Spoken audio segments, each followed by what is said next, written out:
स्वागत है आपके अपने YouTube channel Vinod Hindi point में। दोस्तों, आज के इस वीडियो में पढ़ने वाले हैं संपूर्ण हिंदी साहित्य से संबंधित महत्वपूर्ण अभ्यास पेपर जो बिहार एस्टेट के साथ साथ अन्य हिंदी परीक्षाओं के लिए भी बहुत ही महत्वपूर्ण है। तो चलिए शुरू करते हैं आज का ये वीडियो।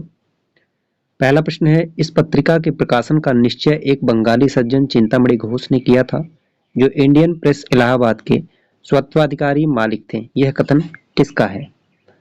सरस्वती पत्रिका के संदर्भ में यह कथन किस विद्वान का है? आचार्य रामचंद्र शुक्ल, डॉक्टर नगेंद्र रामस्वरूप चतुर्वेदी, डॉक्टर बच्चन सिंह। तो यह कथन है डॉक्टर बच्चन सिंह का।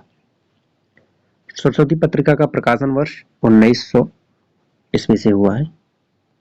सामान्यतः द्विवेदी युग का समय माना जाता है 1900 से 1918, 1900 से 1924, 1903 से 1918, 1868 से 1900। तो द्विवेदी युग का समय माना जाता है 1900 से 1918 और 1918 से 1936 तक ये छायावाद युग का समय माना जाता है। द्विवेदी युग को जागरण सुधार काल किसने कहा? डॉक्टर बच्चन सिंह, मिश्र बंधु, नंदुलारी वाजपेयी, डॉक्टर नगेंद्र। जागरण सुधार काल किसने कहा? तो डॉक्टर नगेंद्र ने द्विवेदी युग को जागरण सुधार काल कहा है। अगला प्रश्न है, इनमें से कौन द्विवेदी युग का कवि नहीं है? अयोध्या सिंह उपाध्याय, सोहनलाल द्विवेदी, रामनरेश त्रिपाठी, मैथिली शरण गुप्त। द्विवेदी युग का कवि नहीं है। सोहनलाल द्विवेदी जो है यह द्विवेदी युग के कवि नहीं है।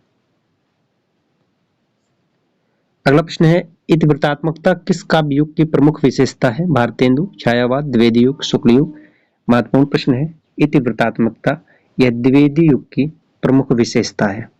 अगला प्रश्न है, भक्ति काल में गृहस्थ जीवन का जैसा सुंदर चित्रण सूरदास में मिलता है वैसा ही आधुनिक काल के किस कवि में यह मिलता है? हरिऔध, मैथिली शरण गुप्त, निराला, रत्नाकर। तो सही उत्तर हो जाएगा मैथिली शरण गुप्त। सूरदास में जिस तरह से गृहस्थ जीवन का सुंदर चित्रण मिलता है ठीक उसी तरह से आधुनिक काल के कवि मैथिली शरण गुप्त में यह छवि देखने को मिलती है। अगला प्रश्न है, द्विवेदी युग के संपूर्णतः प्रतिनिधि कवि हैं श्रीधर पाठक, हरिऔध, मैथिली शरण गुप्त। इनमें से कोई नहीं। संपूर्णतः प्रतिनिधि कवि हैं मैथिली शरण गुप्त। द्विवेदी युग के सर्वश्रेष्ठ प्रगतिकार माने जाते हैं रूपनारायण पांडे, लोचन प्रसाद पांडे, मुकुटधर पांडे। इनमें से कोई नहीं। तो द्विवेदी युग के सर्वश्रेष्ठ प्रगतिकार माने जाते हैं मुकुटधर पांडे। मुकुटधर पांडे और लोचन प्रसाद पांडे ये दोनों भाई हैं। अगला प्रश्न है, अयोध्या सिंह उपाध्याय हरिऔध को प्रिय प्रवास के लिए कौन सा पुरस्कार मिला? मंगला प्रसाद पारितोषिक, ग्रैमी अवार्ड, साहित्य अकादमी, नेहरू पुरस्कार। तो हरिऔध को प्रिय प्रवास के लिए मंगला प्रसाद पारितोषिक पुरस्कार प्राप्त हुआ। प्रिय प्रवास 1914 ईस्वी में लिखा गया था और यह आधुनिक खड़ी बोली हिंदी का प्रथम महाकाव्य माना जाता है।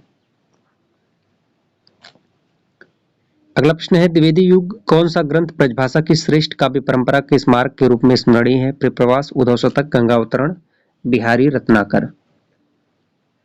ब्रजभाषा की श्रेष्ठ काव्य परंपरा के रूप में उद्धव शतक को जाना जाता है। उद्धव शतक के लेखक हैं जगन्नाथ दास रत्नाकर। प्रिय प्रवास हरिऔध का है। प्रकृति चित्रण की दृष्टि से द्विवेदी युग का श्रेष्ठ कवि कौन है? श्रीधर पाठक, हरिऔध, सुमित्रा नंदन पंत, मैथिली शरण गुप्त।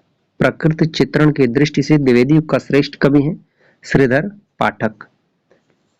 द्विवेदी युग के किस कवि को हिंदी साहित्य सम्मेलन का सभापति बनाकर सम्मानित किया गया? मैथिली शरण गुप्त, रसाल, सुमित्रा नंदन पंत, अयोध्या सिंह उपाध्याय, हरिऔध।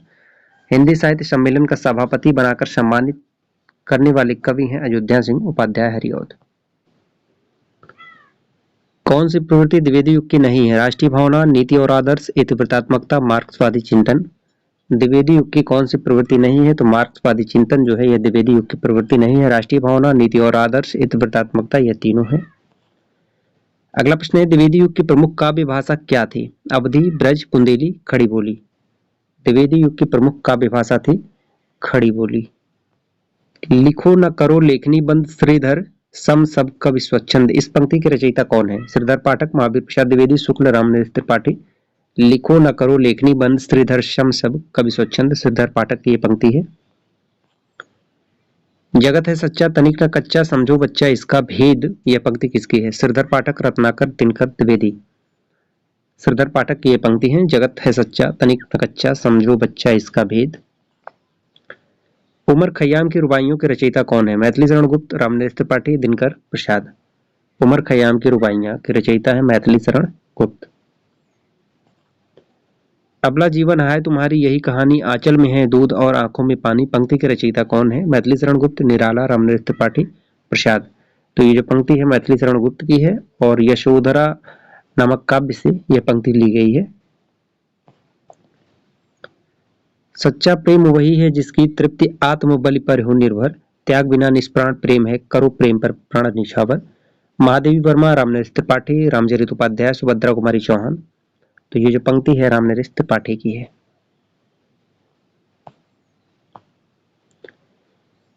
भैंस भवानी के तब सेवा लागे, करण पढ़उगा छोटी, पंक्ति के रचयिता कौन है? महावीर प्रसाद द्विवेदी, रामनरेश त्रिपाठी, रत्नाकर दिनकर। भैंस भवानी के तब सेवा लागे, करण पढ़उगा छोटी। तो ये जो पंक्ति है महावीर प्रसाद द्विवेदी की है। महावीर प्रसाद द्विवेदी का एक प्रसिद्ध कथन है, चींटी से लेकर हाथी तक सभी पर कविताएं बनाई जा सकती हैं। यह कथन कई बार परीक्षा में पूछा गया है, महावीर प्रसाद द्विवेदी का है। धरती हिलाकर नींद भगा दे, ब्रजनाद से व्योम जगा दे, पंक्तियों के रचयिता कौन है? नाथूराम शर्मा शंकर, दिनकर गुप्त, सरदार पाठक। तो ये जो पंक्ति है मैथिली शरण गुप्त की है।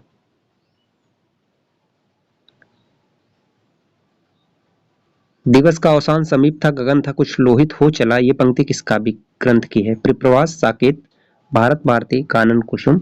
तो ये जो पंक्ति है दिवस का अवसान समीप था, गगन था कुछ लोहित हो चला, परिप्रवास की पंक्ति है।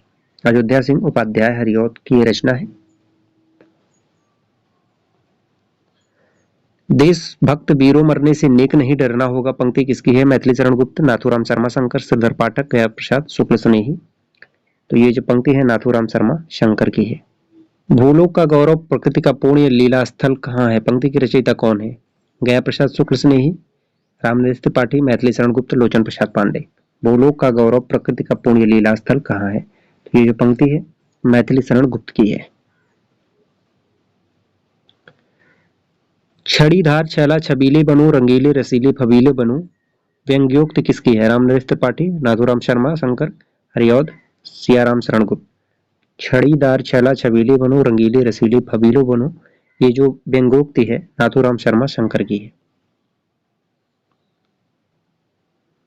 अतिखल की संगति करने से जग में मान नहीं रहता, पंक्ति किसकी है? मैथिली शरण गुप्त, नाथूराम शर्मा, रामचरित उपाध्याय, रामनरेश त्रिपाठी। अतिखल की संगत करने से जग में मान रही रखता है, ये जो पंक्ति है रामचरित उपाध्याय की है। खड़ी बोली का प्रथम कवि किसे माना गया है? रामनरेश त्रिपाठी, श्रीधर पाठक, अमीर खुसरो, मुकुटधर पांडे। तो खड़ी बोली का प्रथम कवि माना गया है अमीर खुसरो को। मैथिली शरण गुप्त किस छंद का प्रयोग अधिक करते थे? गीतिका, रोला, मात्रिक, हरिगीत का। मैथिली शरण गुप्त सर्वाधिक जिस छंद का प्रयोग करते थे वह थी हरिगीतिका। निम्नलिखित में से कौन द्विवेदी मंडल का कवि नहीं है? लोचन प्रसाद पांडे, रूपनारायण पांडे, गिरधर शर्मा नवरत्न, रामचरित उपाध्याय। द्विवेदी मंडल का कवि नहीं है, उत्तर हो जाएगा रूपनारायण पांडे। मैथिली शरण गुप्त द्वारा रचित जयद्रथ वध क्या है? महाकाव्य, खंड काव्य, प्रबंध काव्य, इनमें से कोई नहीं। जयद्रथ वध एक खंड काव्य है। माइकल मधुसूदन दत्त की कृतियों का अनुवाद मधुप उपनाम से किस कवि ने किया? मैथिली शरण गुप्त, हजारी प्रसाद द्विवेदी, डॉक्टर नगेंद्र अज्ञे। तो मधुप उपनाम से करने वाले कवि हैं मैथिली शरण गुप्त। ये प्रश्न बहुत ही महत्वपूर्ण है। मैथिली शरण गुप्त किसके भक्त थे? राम, कृष्ण, शिव, विष्णु। मैथिली शरण गुप्त राम के भक्त थे। उनकी प्रसिद्ध रचना है साकेत, जिसकी नायिका है उर्मिला।